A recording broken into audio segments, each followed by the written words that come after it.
ओम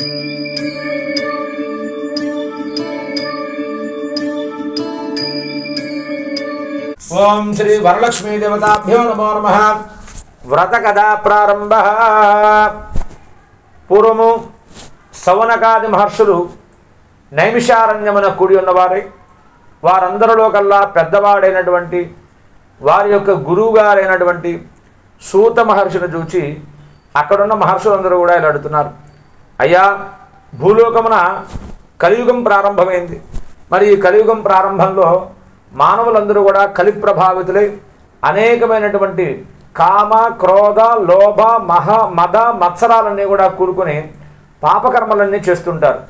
మరి వారి పాపములన్నీ కూడా తొలగి సుఖశాంతులు కలిగి దారిద్ర్య బాధలు రుణబాధలు తొలగి ఆ మహాలక్ష్మి అనుగ్రహం కలిగి ఉన్నంతకాలము కూడా ఐశ్వర్యముతో ధనధాన్యాదులతో పుత్ర పౌత్రాదులతో తులతూగి సౌభాగ్యం కలిగి పరమున ఆ యొక్క మహాలక్ష్మి అనుగ్రహంతో ఆడవారికి ఉన్నత స్థాయి సౌభాగ్య స్థితి కలగడానికి ఎటువంటి వ్రతం చేయాలి, ఆ మహాలక్ష్మి యొక్క అనుగ్రహం పొందాలంటే ఏం చెయ్యాలి అని చెప్పి అక్కడున్న మహర్షులందరూ కూడా సూత మహర్షిని కోరారు.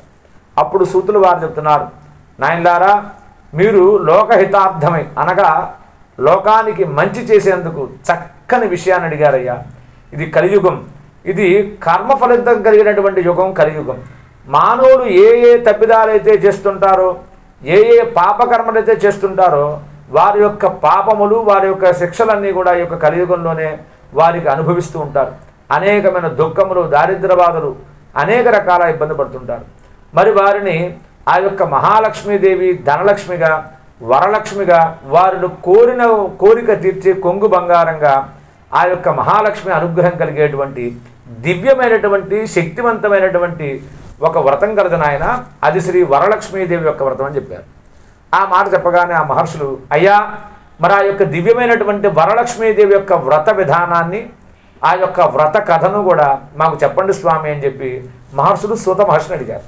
అప్పుడు సూతులు వారు చెప్తున్నారు, నాయనలారా ఈ యొక్క వరలక్ష్మీదేవి యొక్క వ్రతాన్ని శ్రావణ మాసం నాడు చేయాలి. ఈ యొక్క శ్రావణ మాసం మహాలక్ష్మి అమ్మవారికి బాగా ప్రీతి అయిన మాసం. ఆ మాసమంతా కూడా లక్ష్మీదేవి వారి వారి గృహాల్లో నిత్యము కూడా అమ్మవారు వచ్చి వెళుతూ ఉండేటువంటి దివ్యమైనటువంటి మాసం శ్రావణ మాసం. కనుక ఆ యొక్క మహాలక్ష్మి అమ్మవారి ప్రీతి అయిన మాసం శ్రావణ మాసం. ఆ శ్రావణ మాసం నాడు పౌర్ణమికి ముందుగా వచ్చేటువంటి శుక్రవారం నాడు ఆ యొక్క మహాలక్ష్మి అమ్మవారిని వరలక్ష్మీదేవిగా అమ్మవారిని భావించి అమ్మవారి కలశాన్ని ఏర్పాటు చేసుకొని ఈ వరలక్ష్మీదేవి యొక్క వ్రతాన్ని కనుక స్త్రీలు లేదా పురుషులు దంపతులు ఈ యొక్క వ్రతాన్ని ఎవరైతే చేస్తారో వారికి ఇహలోకమున సకల సుఖాలు కలుగుతాయి.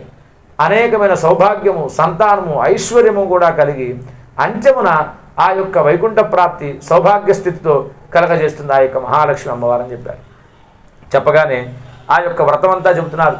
ఈ యొక్క శ్రావణ మాసం పౌర్ణమి ముందుగా వచ్చేటువంటి శుక్రవారం నాడు తెల్లవారుజామున నిద్రలేచి కాలకృత్యాలన్నీ కూడా నిర్మించుకొని కర్మానుష్ఠానాలు పూర్తి చేసుకొని ఆ యొక్క అమ్మవారిని వారి యొక్క గృహంలో ఇల్లంతా కూడా శుభ్రపరచుకొని ఈశాన్య భాగమందు ఆవు పేడతో అలికి శుద్ధి చేసి 5 రంగుల ముగ్గులు పెట్టి అమ్మవారికి ఒక శుభ్రమైనటువంటి పీఠాన్ని వేసి ఆ పీఠం మీద నూతన వస్త్రాన్ని పరిచి ధాన్యాన్ని పోసి అమ్మవారి యొక్క కలశమును కానీ అమ్మవారి యొక్క విగ్రహము కానీ బంగారముతో కానీ వెండితో కానీ రాగితో కానీ పంచలోహములతో కానీ ఏర్పాటు చేసినటువంటి అమ్మవారి యొక్క విగ్రహము లేదా కలశాన్ని ప్రతిష్టాపన చేసుకోవాలి. ఆ యొక్క కలశము పూజ చేసే ప్రారంభంలో ముందుగా వినాయకుని పూజ చేసుకొని అమ్మవారికి మెడలో సూత్రంగా వేసేందుకు అమ్మవారి యొక్క బంగారపు కాసును అమ్మవారికి మెడలో వేయాలి. ఆ యొక్క బంగారపు కాసుకు మరియు కలశముకు కానీ విగ్రహానికి కానీ పంచామృతములతో అభిషేకం గావించి యథాశక్తిగా దొరికినటువంటి 9 రకాల పుష్పాలు 9 రకాల ఫలాలు వాటితో అమ్మవారిని పూజించుకోవాలి. ముందుగా అమ్మవారి దీపారాధన చేసి తదుపరి వినాయకుని పూజ చేసుకొని అమ్మవారి కలశ ప్రాణ ప్రతిష్టాపన చేసి అధాంగ పూజ చేసుకొని ఆ తర్వాత అమ్మవారి యొక్క అష్టోత్తరనామం 108 నామాలు కానీ సహస్రనామాలు కానీ చేసుకుని శ్రీ సూక్తంతో పారాయణ చేసుకొని అమ్మవారికి యథాశక్తిగా అర్చనంతా పూర్తి చేసి 9 పోగులు 9 ముడులు వేసినటువంటి తోరాన్ని పుష్పాలతో అలంకారం చేసి 9 పోగులు 9 ముడులు వేసినటువంటి ఆ యొక్క 9 ముడుల మీద 9 పోగుల మీద అమ్మవారి నామాలతో పూజించి ఆ యొక్క తోరాన్ని రెడీ చేసుకోవాలి, తోరాన్ని సిద్ధం చేసుకోవాలి. ఆ తోర పూజ చేసుకుని అమ్మవారికి అష్టోత్తర నామార్చన చేసుకుని యథాశక్తిగా ధూపదీప నైవేద్యాదులు కూడా పూజ చేసుకుని తదుపరి అమ్మవారికి యథాశక్తిగా నైవేద్యాన్ని సమర్పించాలి. అమ్మవారి యొక్క కథను చదువుకోవడం కానీ వినడం కానీ చేయడం ద్వారా ఈ యొక్క వ్రతం పూర్తవుతుంది. వ్రతం పూర్తయిన తర్వాత అమ్మవారిగా భావించేటువంటి ఎవరైనా ముత్తైదు కానీ లేదా బ్రాహ్మణోత్తమునికి కానీ యథాశక్తిగా 9 రకాల పిండి వంటలు 9 చొప్పున వాయనదానంగా ఇచ్చి ఆ వచ్చినటువంటి స్త్రీకి కానీ ఆ యొక్క బ్రాహ్మణోత్తములకు కానీ ఈ యొక్క వస్త్రాదులు అవి కూడా దానం చేసి ఈ యొక్క వ్రతాన్ని పరిపూర్ణం చేసుకుని ఆ యొక్క తోరం దాని ఇచ్చేటప్పుడు తాము ఒక తోరం ధరించి ముత్తైదుకు ఒక తోరం కూడా ధరింపజేయాలి. ఈ రకంగా ఈ యొక్క వరలక్ష్మి యొక్క వ్రతాన్ని వాయనదానాన్ని కూడా ఇచ్చి ఆ యొక్క అమ్మవారి యొక్క వ్రతం పరిపూర్ణం చేసుకుంటే ఎవరు ఏ కోరికతో కోరి వరం కోరి యొక్క వ్రతం చేస్తారో వరాలిచ్చే దేవి లక్ష్మీదేవిగా వరలక్ష్మీదేవిగా అమ్మవారి అనుగ్రహం వారందరి మీద కూడా ఉంటుందని చెప్పి స్కాంద పురాణంలో సూతులు వారు మహర్షులు చెప్పారు. ఆ మహర్షులు మళ్ళీ అడుగుతున్నారు, అయ్యా వ్రత విధానం అయితే చెప్పారు బాగుంది, ఈ యొక్క వ్రతాన్ని ఇదివరకు ఎవరైనా చేశారా, చేసి ఉంటే ఎవరు చేశారు, వాళ్ళకి ఫలితం వచ్చిందా అని చెప్పి అడిగారు. అప్పుడు చెబుతున్నారు స్వామివారు, అయ్యా పూర్వము మగధ దేశమందు చారుమతి అని ఒక బ్రాహ్మణ స్త్రీ ఉంది. ఆమె బాగా మంచి గుణవంతురాలు, అందరినీ కూడా బాగా ఆదరించేటువంటి దైవభక్తి ఆధ్యాత్మిక భావం కలిగి ధర్మగుణం కలిగినటువంటి ఆ యొక్క బ్రాహ్మణ స్త్రీ ప్రతినిత్యము కూడా సూర్యోదయానికనగా ముందుగా అనగా తెల్లవారుజామున బ్రాహ్మీ ముహూర్త సమయం అనగా తెల్లవారుజామున 4 గంటల సమయంలో నిద్రలేచి మరియు నదీ స్నానం కానీ తటాక స్నానం కానీ చేసి అభ్యంగన స్నానం చేసుకొని వారి యొక్క గృహంలో ఇప్పుడంటే మరి టైల్స్ ఇవన్నీ వచ్చేసాయి కానీ ఒకప్పుడు మట్టిళ్ళు ఉండేవి కాబట్టి ఆ ఇల్లంతా కూడా ఆవు పేడతో ఇల్లంతా అలికి శుద్ధి చేసి ముగ్గులు పెట్టుకొని గుమ్మం ముందు కూడా ముగ్గులు పెట్టి తులసి చెట్టుకు ఆరాధన చేసి ఇంట్లో దీపాన్ని పెట్టి దేవతారాధన చేసి భర్తకు పాదపూజ ప్రతినిత్యం భర్తకు పాదపూజ చేయాలి.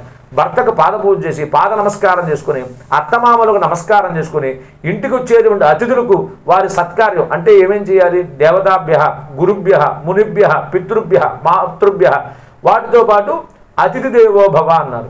కనుక ఇంటికి ఎవరైనా అతిథి వస్తే అతిథి సత్కారాలన్నీ కూడా ఈ యొక్క చారుమతి చేస్తూ వారికి ఉన్న దాంట్లోనే జీవనం సాగిస్తున్నారు. అయితే ఎంత సాగిస్తున్నా కూడా తన భర్తకు తను చేసే వ్యాపారంలో కానీ వృత్తిలో ఆదాయం లేక ధనాదాయం లేక కఠినమైన దరిద్రము దుఃఖముతో బాధపడుతున్నారు ఆ యొక్క చారుమతి దంపతులు. అలా ఉండగా ఆమె ఒకరోజు బాగా తీవ్రమైనటువంటి ఇబ్బందులకు గురి ఆ రోజు మహాలక్ష్మి అమ్మవారిని ఇలా వేడుకుంది, అమ్మా ఏ జన్మలో ఏ పాపం చేశానో ఏ శాపం వల్ల నా కుటుంబం అంతా ఇలా ఆర్థికంగా అనేక రకాల ఇబ్బందులు పడుతున్నాం, మా యొక్క కష్టాలకు విముక్తి ఎప్పుడమ్మా అని చెప్పి చారుమతి దేవి బాగా బాధపడి అమ్మవారిని వేడుకుంటుంది. ప్రతినిత్యం ఆమె చేసేటువంటి పూజా ఫలితం వల్ల ఆ మహాలక్ష్మీదేవి అనుగ్రహించి ఒకరోజు రాత్రి చారుమతీదేవి స్వప్నంలో ప్రత్యక్షమే, ఓ చారుమతి లే నిద్రలే, నేను మహాలక్ష్మి అమ్మవారిని వరలక్ష్మిగా ప్రత్యక్షమయ్యాను, కన్నులు తెరిచి నన్ను చూడమని చెప్పి ఆ యొక్క అమ్మవారు అలా ఆజ్ఞాపించారు.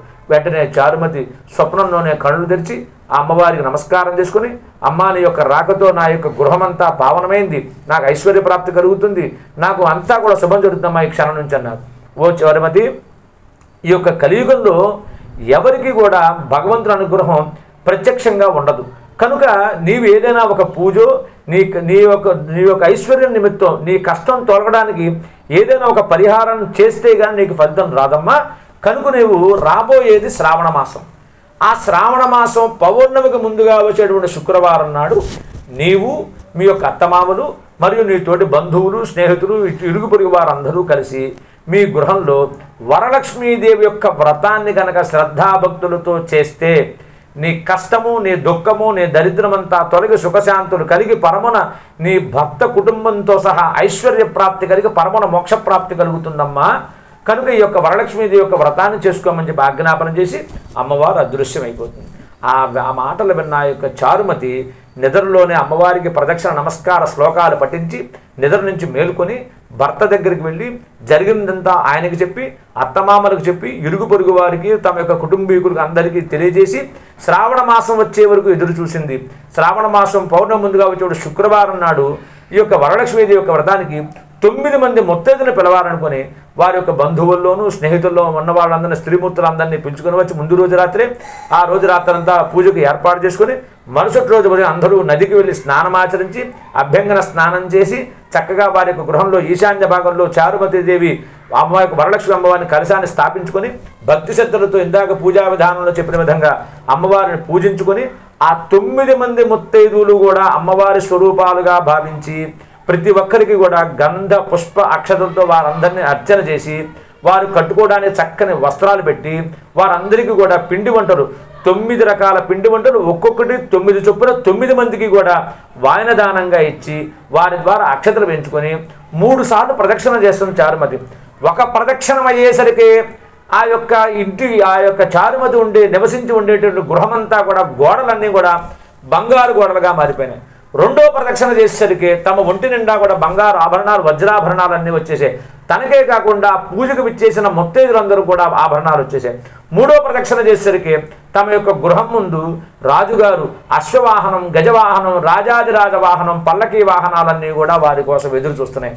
అప్పుడు ఆ వచ్చిన ముత్తైదులు, బంధువులు, అత్తమామలు అందరూ అనుకున్నారు, చారుమతి ఎంత అదృష్టవంతురాలు, ఆమె చేసిన పూజ, ఆమె చేసిన సేవ, నిత్యం ఆమె చేసే కార్యక్రమాలే ఆమెను కాపాడినాయి. ఈ రోజు ఎంత ఐశ్వర్యవంతురాలు చేసిన ఆ వరలక్ష్మీదేవి యొక్క చల్లని చూపు ఈ చారుమతి మీద పడింది. ఈ చారుమతి పూజ చేసిన ఈ వ్రత ప్రదేశానికి వచ్చిన మనకు కూడా చారుమతి వల్ల ఎంతో అదృష్టం కలిగింది కనుక ఈ వ్రతాన్ని మనం కూడా చేసుకోవాలని మరుసటి వచ్చే శుక్రవారం నాడు, అవకాశం ఉన్నవారు పౌర్ణమి ముందు వచ్చే శుక్రవారం నాడు, అవకాశం లేని వారు ఆ శ్రావణ మాసంలో సంభవించే ఏ శుక్రవారం అయినా సరే ఈ యొక్క వ్రతాన్ని చేసుకుంటూ బ్రతికున్నంత కాలం కూడా ఐశ్వర్య ప్రాప్తి కలిగి అంత్యమన స్వర్గలోక ప్రాప్తి ఉంది. అత స్కాంద పురాణేన వరలక్ష్మీ దేవత వ్రత కథ సమాప్త.